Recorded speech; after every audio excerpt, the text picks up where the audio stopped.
¿Por qué el libro del Génesis, que la palabra Génesis en el hebreo viene de Genao, que significa en el hebreo Bereshit, con B de burro, Bereshit en el hebreo, y significa origen u orígenes?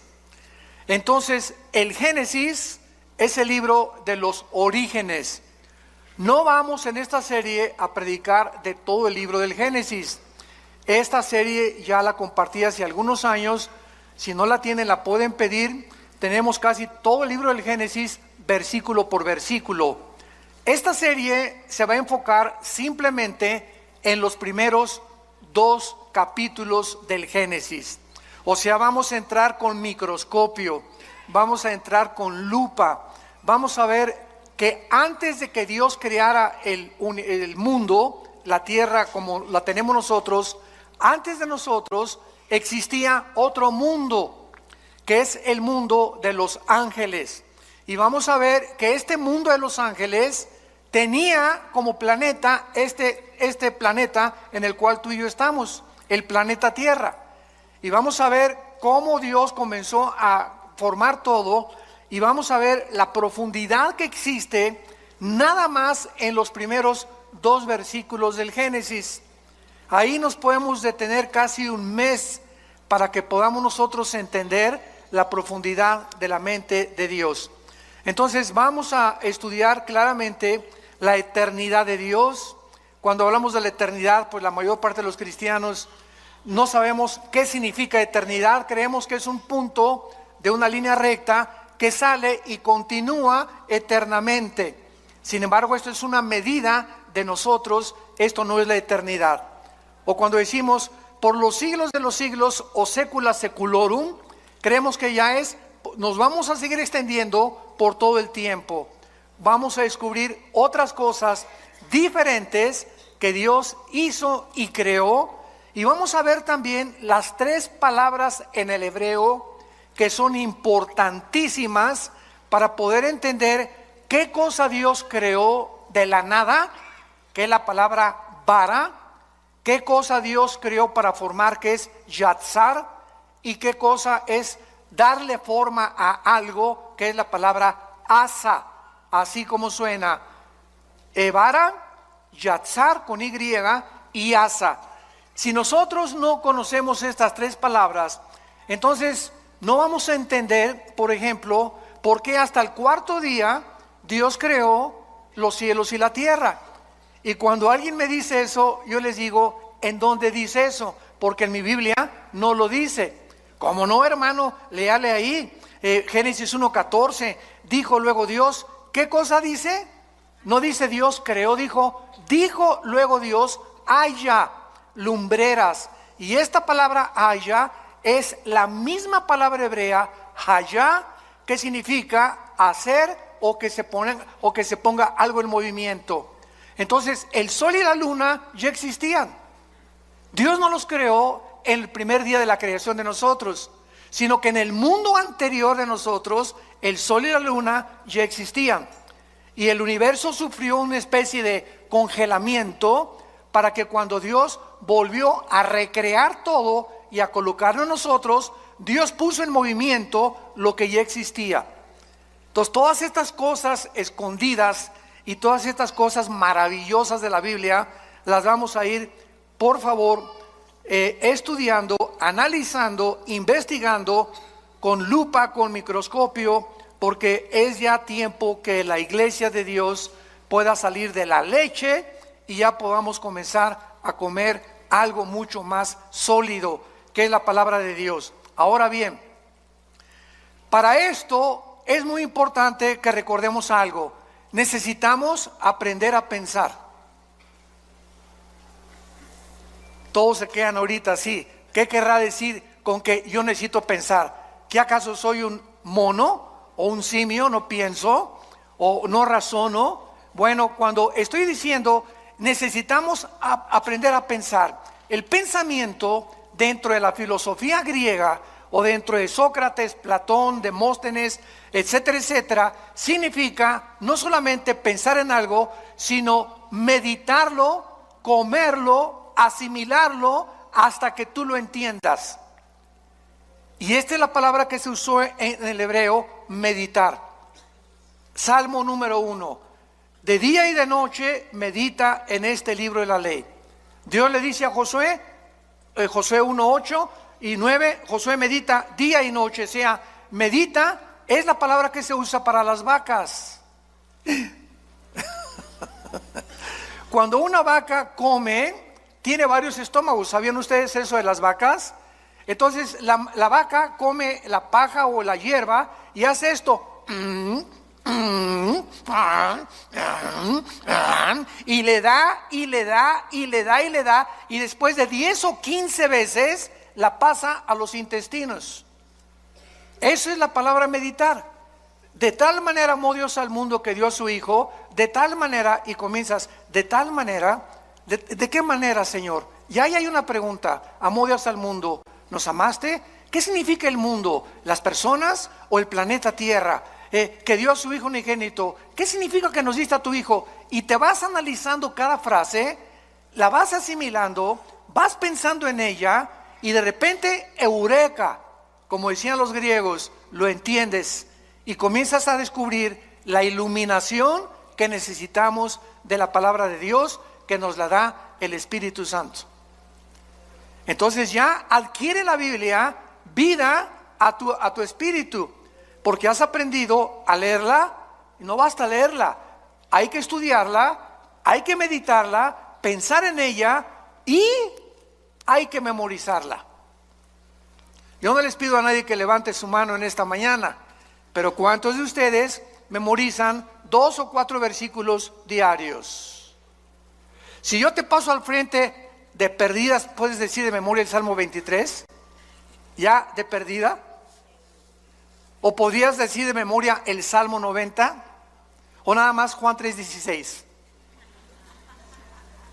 Estoy hablándoles muy en serio, O sea, si el cristiano no memoriza la Biblia, no vas a poder expandir tus pensamientos ni tu comprensión de la voluntad de Dios. Tenemos que memorizarla todos los días.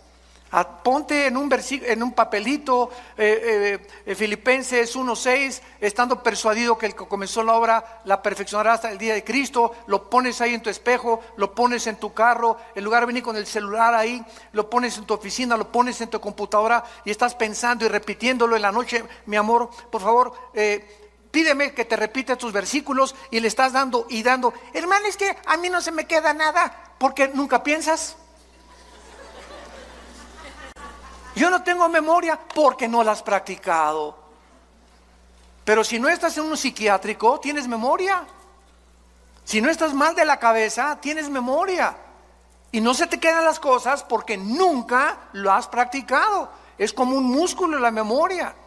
Tenemos que estar ejercitando y vas a descubrir que podemos llegar a memorizar capítulos enteros, salmos enteros de la Biblia. Entonces todo esto es lo que se llama, y lo que le dice Pablo a Timoteo en su segunda carta: esfuérzate en la gracia de Jesús.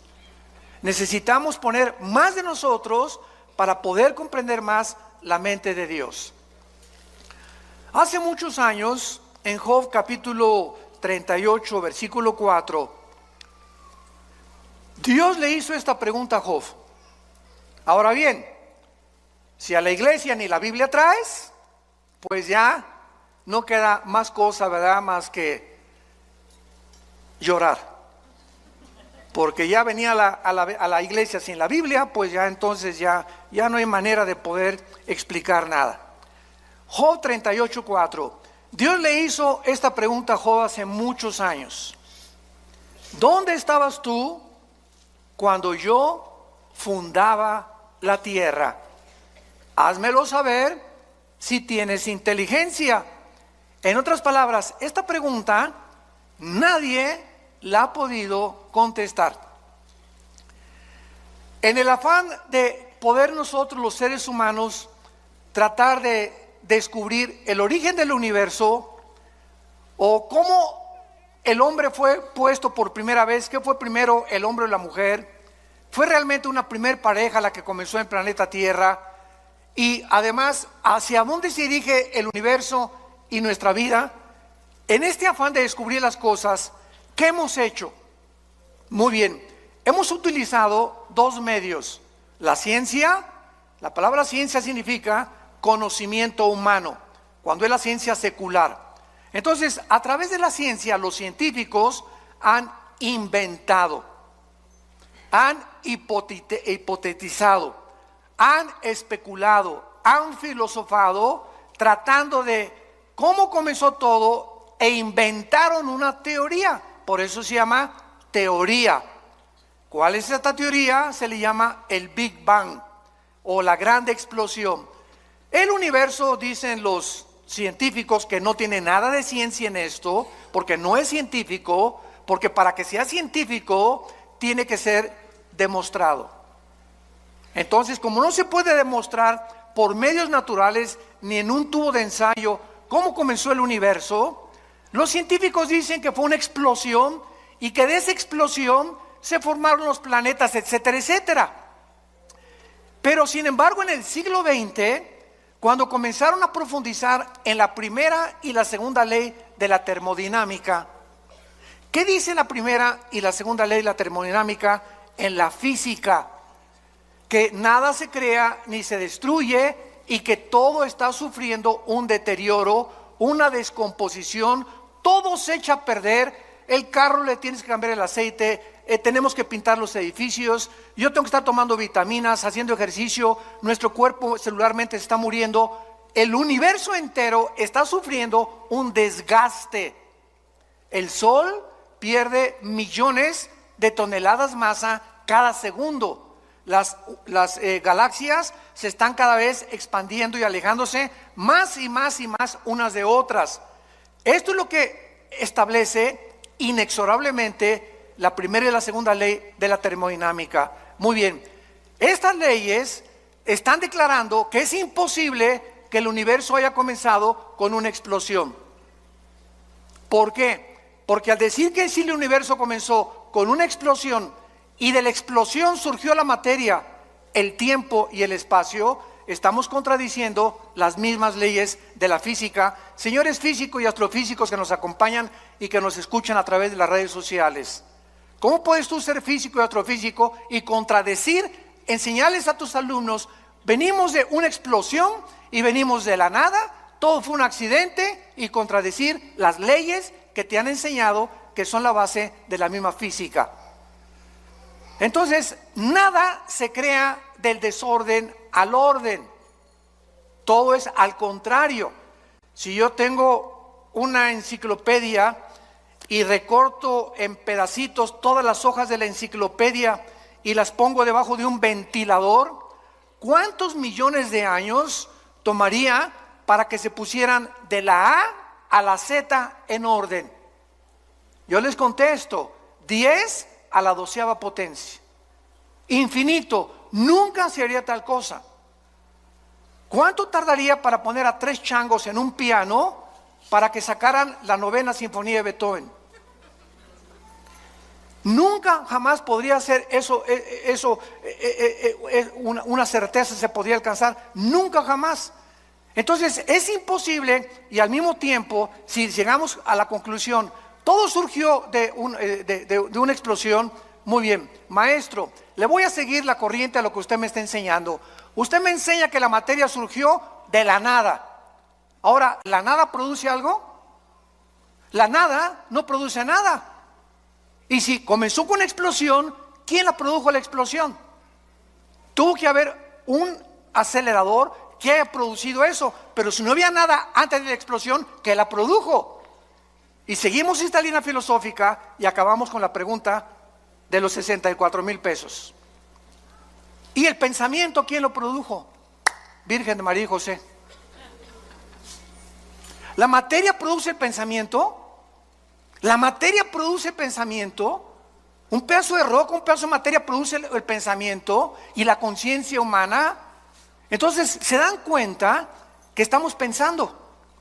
Es a lo que me refería. Cuando comenzamos a aprender a pensar y a seguir la lógica elemental, que es la línea que se tiene que usar para poder llegar a una verdad, necesitamos aprender a pensar.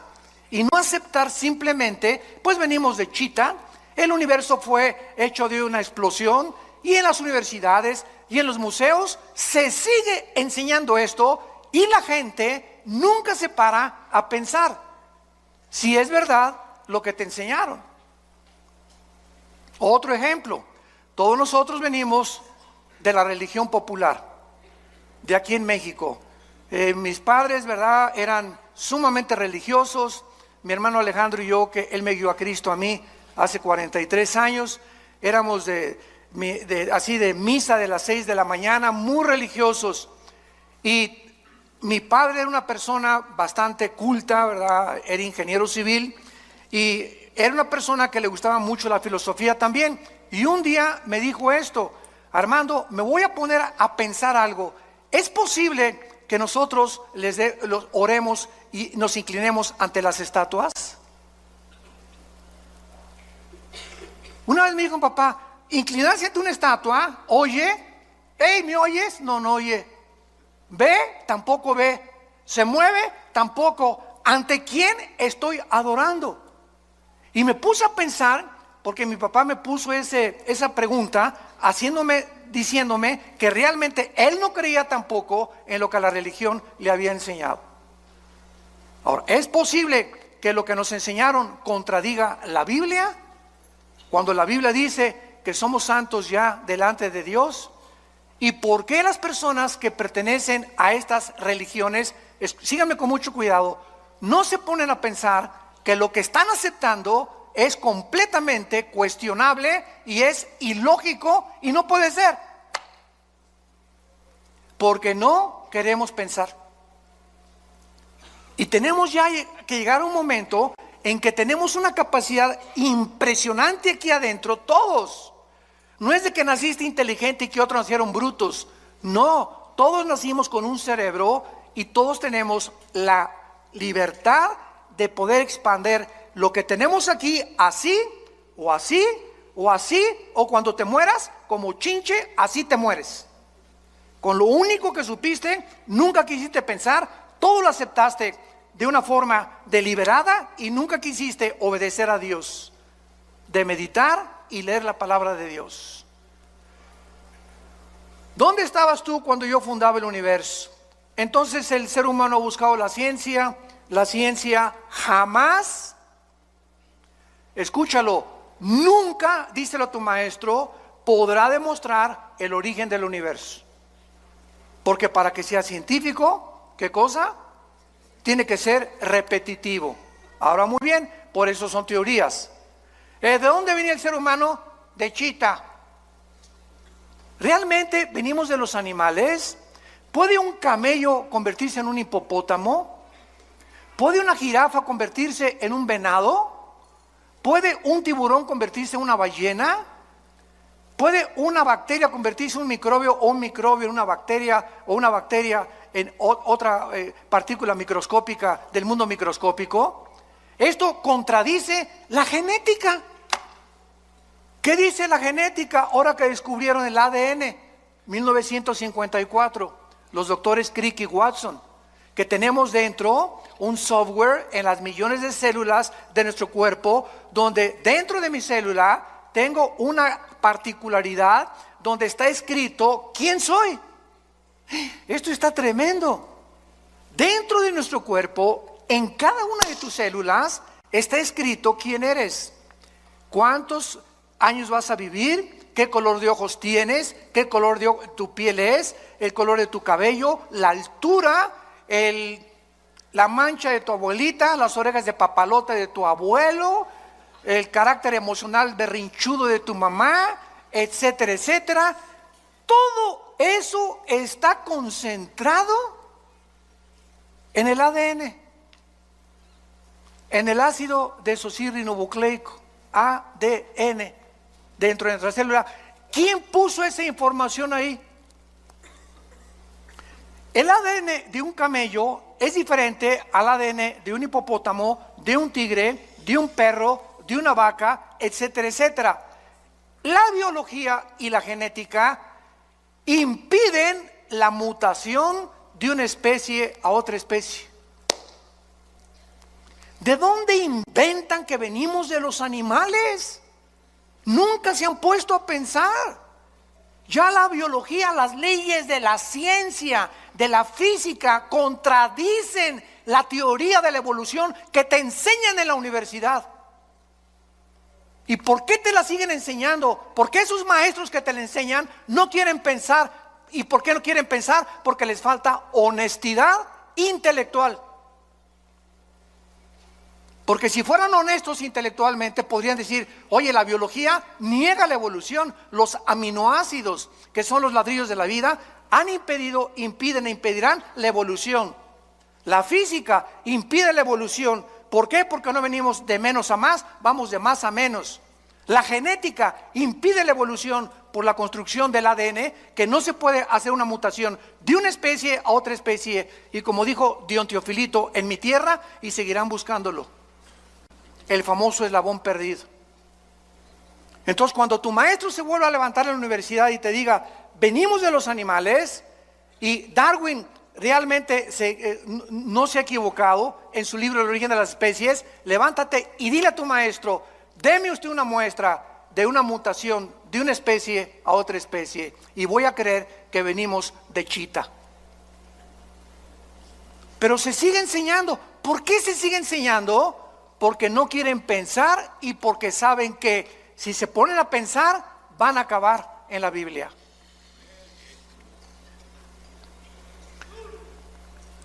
De todas las teorías que existen en el mundo, no hay más que lo que nos han enseñado en la escuela, que venimos de una evolución accidental, fortuita, que venimos de los animales, y la otra explicación de dónde venimos está en la Biblia.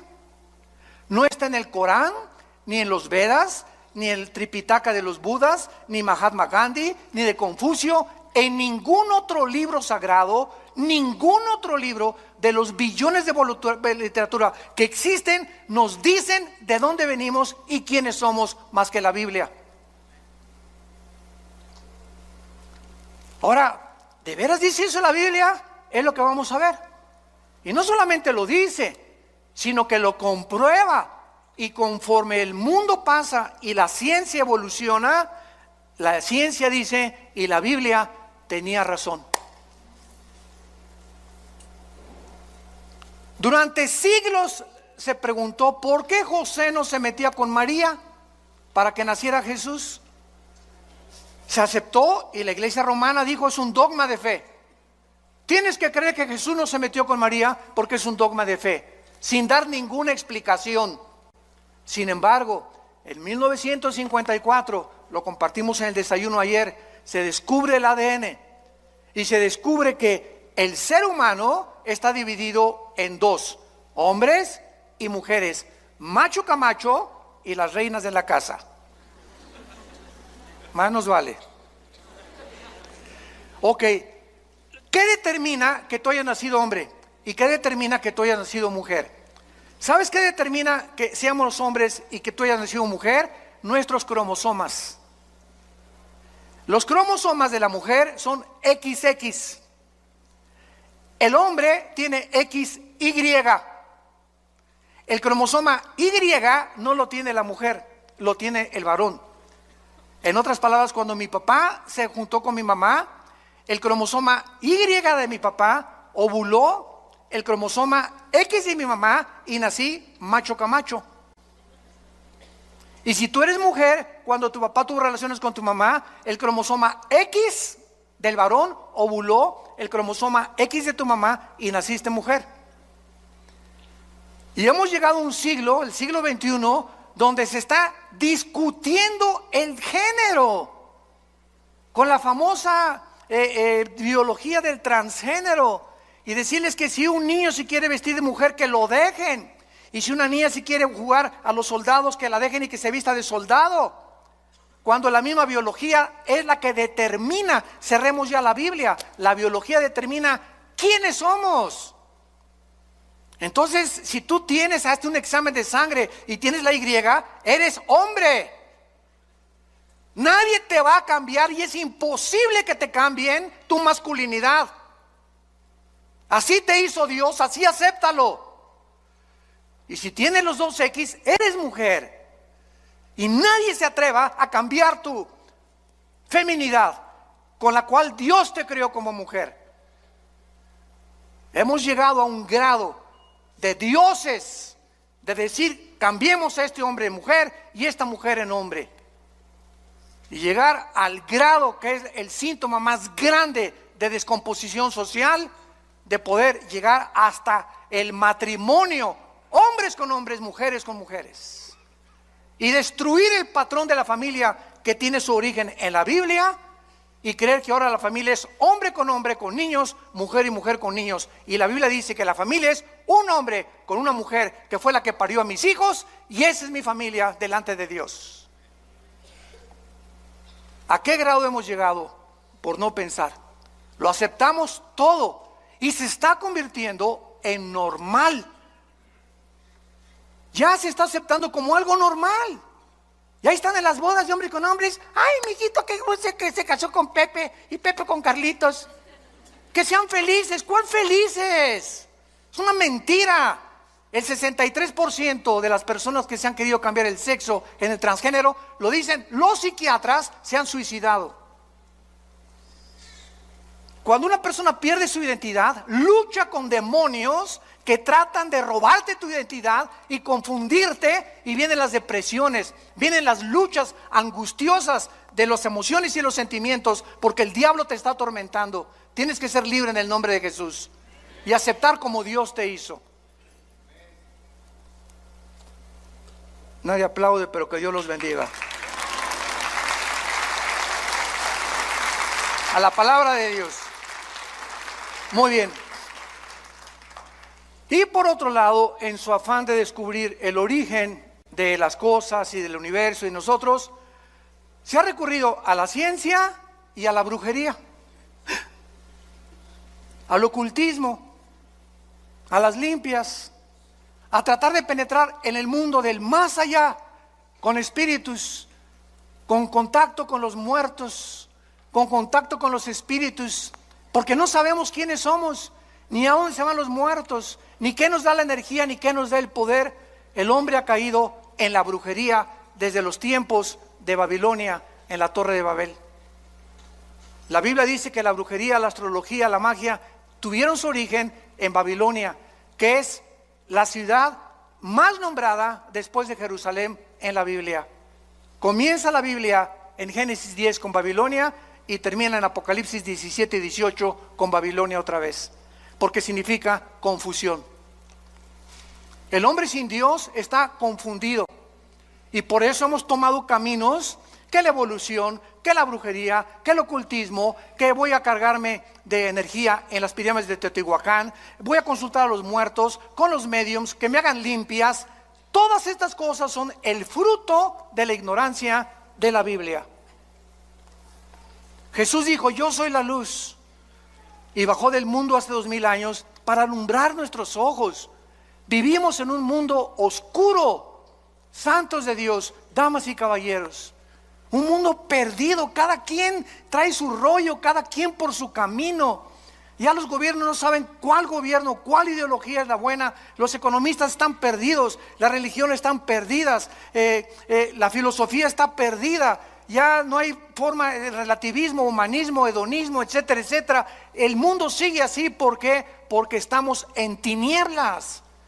Y Jesús hace 2000 años vino a sacarnos de las tinieblas. Y te ofrecen esta mañana, y ustedes que nos escuchan, salir de esa oscuridad, que las vendas se te caigan, recobrar tu verdadera identidad y ser feliz con una vida en abundancia, que es la vida que Cristo nos vino a dar. Muy bien.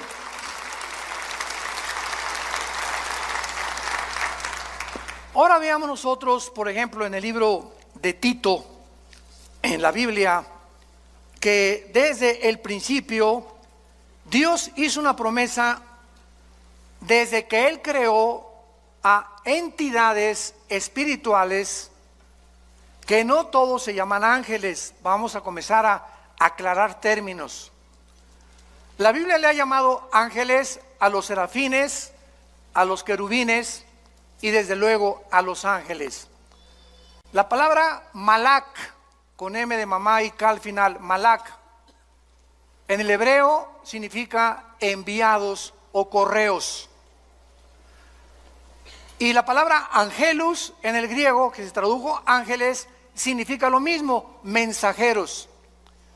Entonces, Dios creó, lo vamos a ver, serafines que se encuentran arriba de Dios. Arriba, todos los días diciendo santo, santo, santo.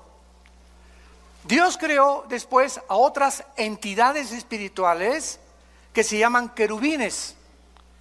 La palabra querubín significa los que arden en el hebreo, los que arden. Y acuérdense que cuando Dios diseñó el arca en el tabernáculo, puso dos querubines, ¿se acuerdan? Inclinados con alas, dos alas cada querubín, mirando hacia el propiciatorio, hacia donde la sangre, el sumo sacerdote, una vez al año la derramaba. ¿Por qué? Porque los querubines en la Biblia significan la protección de la santidad de Dios. Entonces, los querubines no son mandados al mundo ni al universo. Son criaturas que están cerca de Dios, pero los ángeles son las criaturas que Dios creó y que se parecen a nosotros. Los ángeles son igualitos a los seres humanos. Si se apareciera ahorita un ángel, no distinguirías si es un ángel o es un ser humano. Dice Hebreos 13:4 que muchas veces hemos hospedado gente que no nos hemos dado cuenta que son ángeles. Aun cuando en su verdadera esencia los ángeles son altos, ¿verdad?, luminosos y fortísimos. Uno solo mató en el Antiguo Testamento a más de 3,000 filisteos. Entonces, los ángeles son los mensajeros de Dios. Las criaturas que Dios ha enviado desde donde Él habita hacia el mundo donde tú y yo vivimos. Y los ángeles, dice Hebreos capítulo 1, nos sirven a nosotros para cuidar.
Salmo 30 y 90 también, a sus ángeles mandará ante ti que tu pie no tropiece en piedra. Y son luminares que nos guardan y nos han guardado muchas veces de muchos accidentes y de muchas cosas que nos pudieron haber sucedido de no haber sido por su intervención invisible. Entonces esto es muy importante entenderlo. Los querubines no son ángeles, los serafines no son ángeles, los ángeles son los mensajeros, los que han venido al mundo a cuidarnos y a observarnos las 24 horas. En Tito capítulo 1, versículo 1 y 2, vean ustedes que antes de que Dios creara a los ángeles, querubines y serafines, antes de cualquier cosa, dice así: Pablo, siervo de Dios y apóstol de Jesucristo, conforme a la fe de los escogidos de Dios y el conocimiento de la verdad, que es según la piedad. Escucha, en la esperanza de la vida eterna, la cual Dios, que no miente, prometió desde antes de ¿cuándo? Antes de que nada fuera creado. Dios prometió que a las criaturas que Él iba a crear fueran eternas. Y todas las criaturas que Dios ha creado somos eternas. Tanto los ángeles caídos que van a ser condenados serán condenados, nosotros viviremos eternamente. Entonces es lo que se llama la vida eterna, que es la vida con Dios. Dios diseñó, planeó que todo lo que existiera fuera eterno porque Él es eterno. Entonces Dios le plació en su sabiduría crear la eternidad para que nosotros pudiéramos vivir en ella. Vean por ejemplo en Isaías capítulo 57 lo que la Biblia dice acerca de la personalidad y de la esencia de Dios. Isaías 57 versículo 15. Porque así dijo el alto y sublime, el que habita. ¿Dónde habita Dios?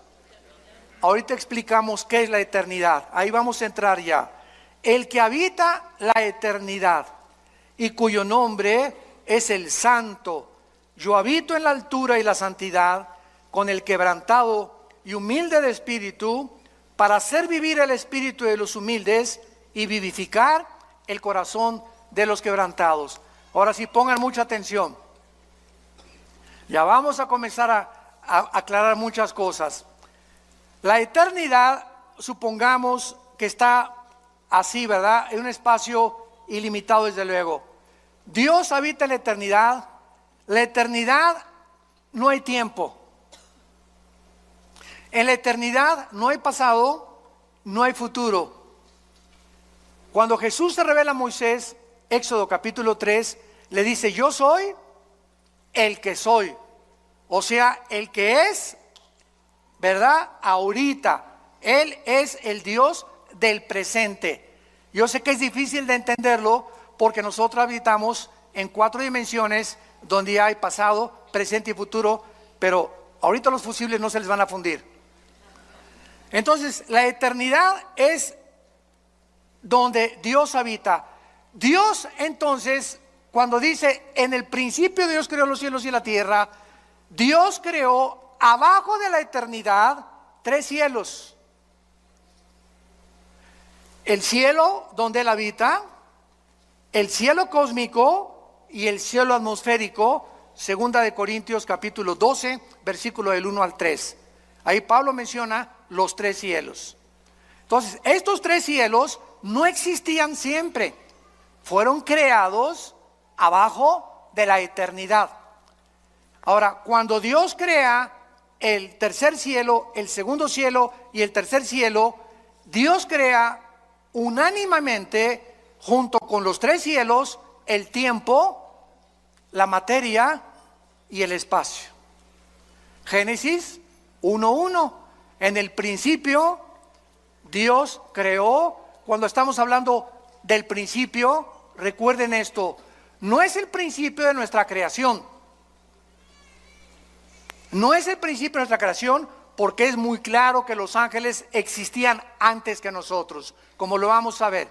Fueron creados antes que nosotros. Entonces, cuando Dios dice, en el principio de Dios, ahí comenzó el tiempo. Ahí comenzó la materia, ahí comenzó el espacio. Entonces, en este principio, síganme con mucho cuidado.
Ya estamos abajo de la eternidad.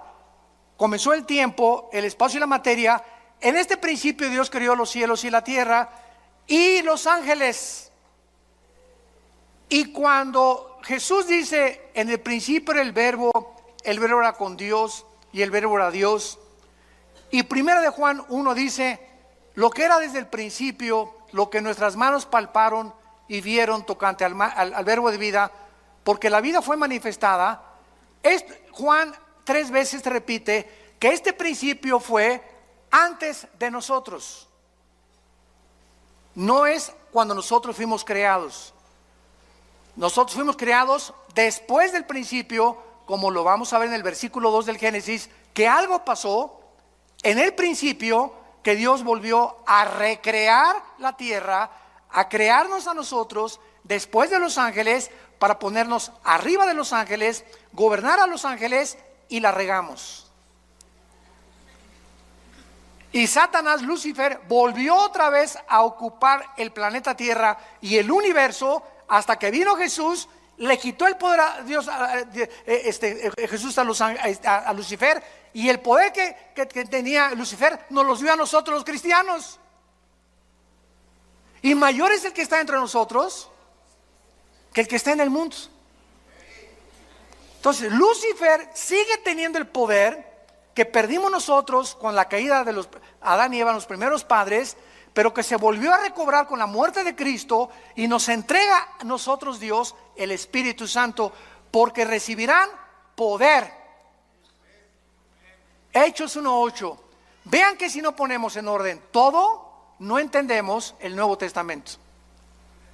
Ese poder es ¿para qué? Para que el que tiene control de nuestro planeta y del universo no se acerque a nosotros, ni a nuestros hijos, ni a tu trabajo, ni a tus finanzas, porque mucho mayor es el que está aquí adentro que todos los millones de demonios que pueda haber en tu casa.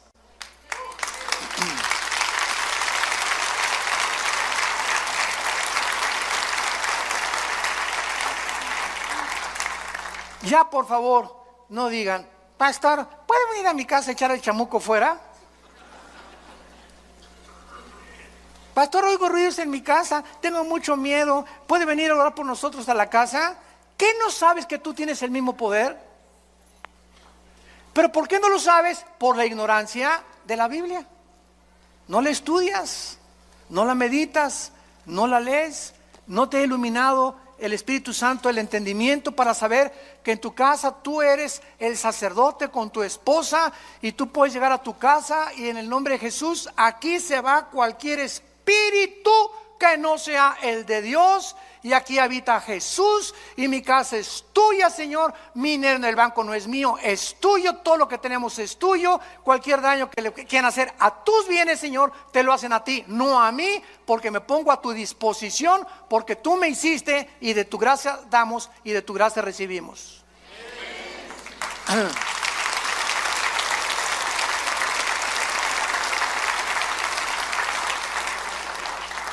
Dios pues diseña que nosotros entremos a la eternidad.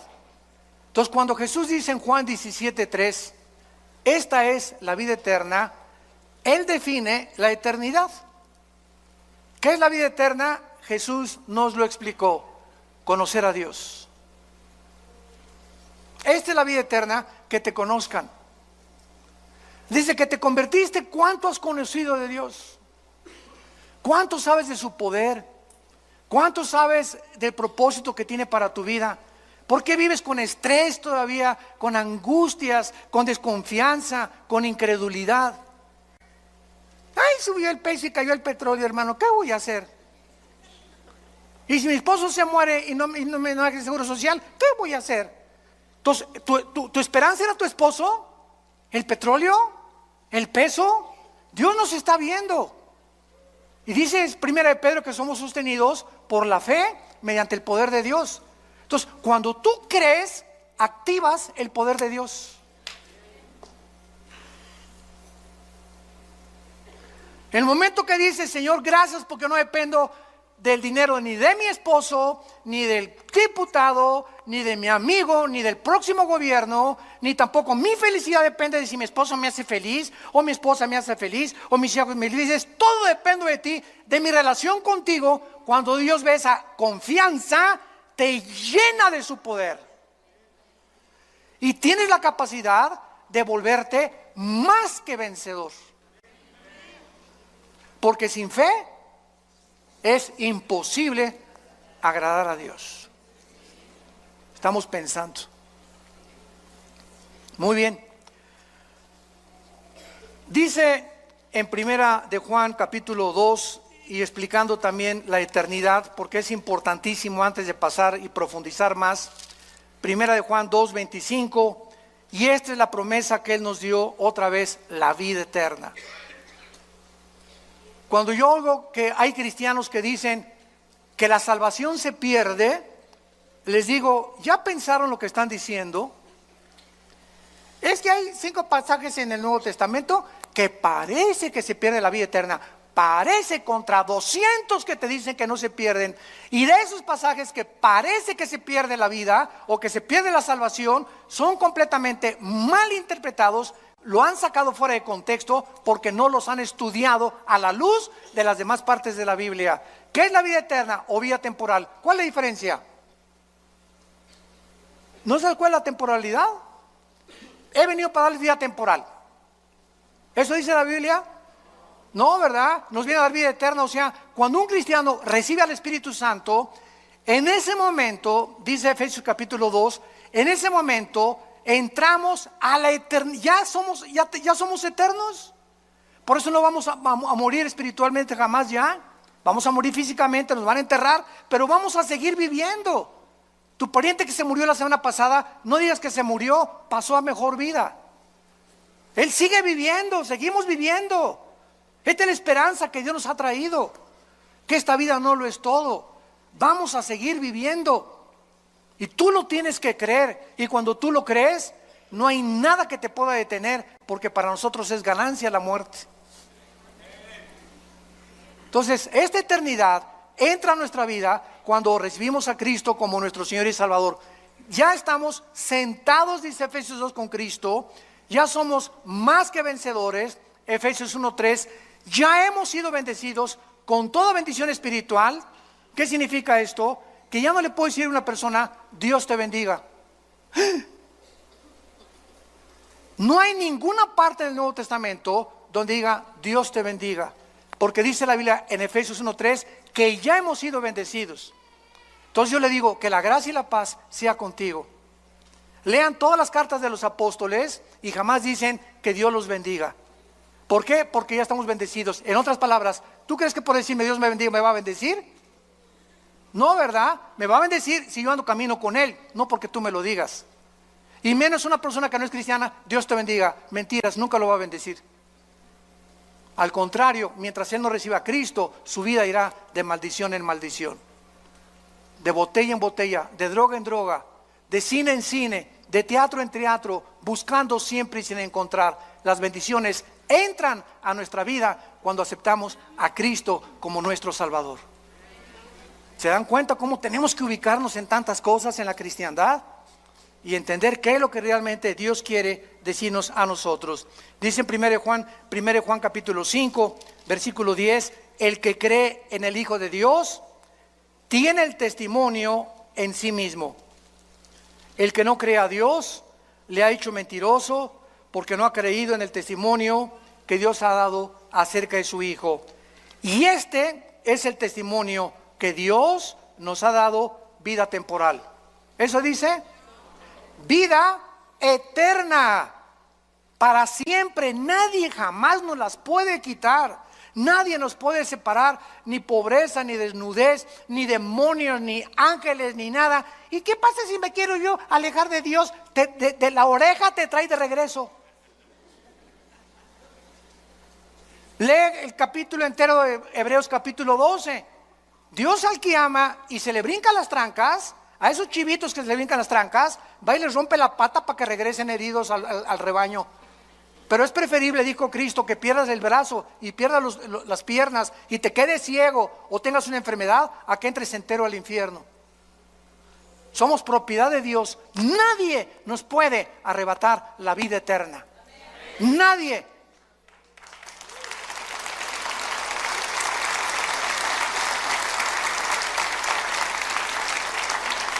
Dios nos ha dado vida eterna y esta vida está en su Hijo.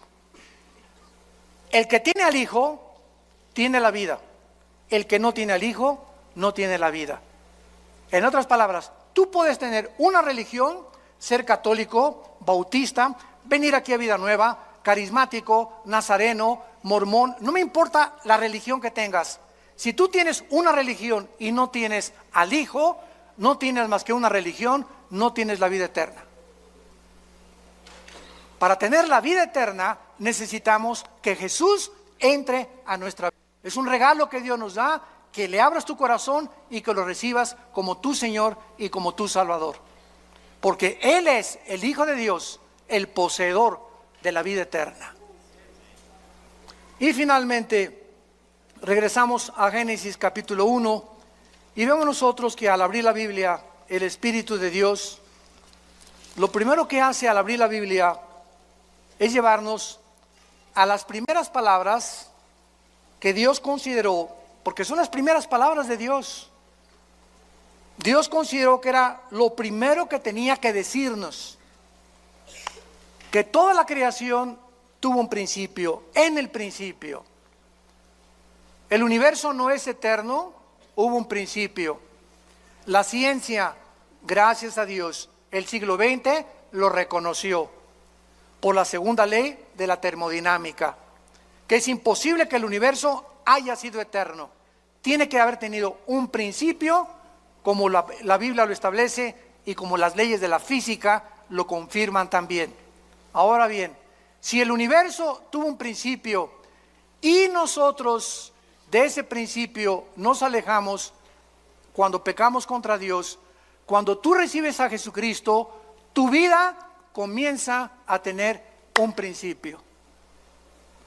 Comienzas otra vez a caminar con Dios.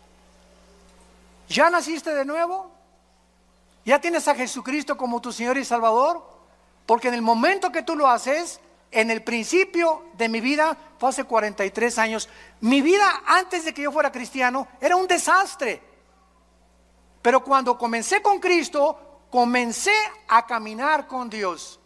Y a partir de ese momento, todas las bendiciones de Dios, el plan de Dios, la eternidad, lo comencé a comprender. Las vendas se nos caen de los ojos y comenzamos a ver la luz de Jesús. Ustedes son la luz, dijo Jesús en Mateo 5, así alumbre vuestra luz delante de los hombres. Dios te quiere salvar para que vayas con tu familia que está en la oscuridad, en el paganismo, en la idolatría, en las religiones. Somos la luz del mundo a tus amigos, en tu bufete de abogados, en tu consultorio médico, en tu taller de carpintería, en tu escuela, en tu secundaria. ¡Alumbra! Levanta la voz, no seamos cobardes. Dios no nos ha dado un espíritu de cobardía, sino de poder. ¿Qué importa lo que el mundo diga de nosotros? Caminemos con la bandera de la verdad, de la santidad y de la justicia y alumbremos este mundo que sigue en tinieblas. Te damos gracias, Señor, por tu palabra. Gracias, Señor, por revelarnos las verdades del universo, de nuestro origen, de la importancia de entender y pensar claramente lo que tú nos has dejado como nuestra herencia. Gracias, Señor, porque eres tan maravilloso y tan grande y tan poderoso que queremos cada día conocerte más. Por lo cual pedimos que nuestro Dios y Padre de Jesucristo, el Padre de la gloria, les dé a cada uno de ustedes un espíritu de sabiduría, de revelación en el conocimiento de Jesús. Ser más que vencedores, ser guerreros y guerreras de Dios, valientes, porque aunque venga el enemigo como un río, levantaremos bandera contra él, porque mayor es el que está dentro de nosotros. Y no tenemos un espíritu de cobardía, sino de poder, de amor, de dominio propio. Y que el Dios de esperanza te llene de todo gozo y paz en el creer, para que abundes en esperanza por el poder del Espíritu Santo y seamos capaces de llegar al final de nuestra vida y acabar diciendo con el apóstol Pablo: he acabado la carrera, he peleado la buena batalla de la fe, por lo cual nos está esperando la corona de la vida. Y todos ustedes en esta mañana que no tienen a Cristo, que no estás seguro de que Jesús vive en tu vida, ahí desde tu lugar, ustedes que nos ven por las redes sociales, dile con todo tu corazón: Señor Jesús, te pido perdón por mis pecados. Creo que en la cruz pagaste con tu sangre por ellos, que a los 3 días te levantaste entre los muertos, y que entres a mi corazón en este instante como mi Señor y mi Salvador. En el nombre de Jesús. Amén.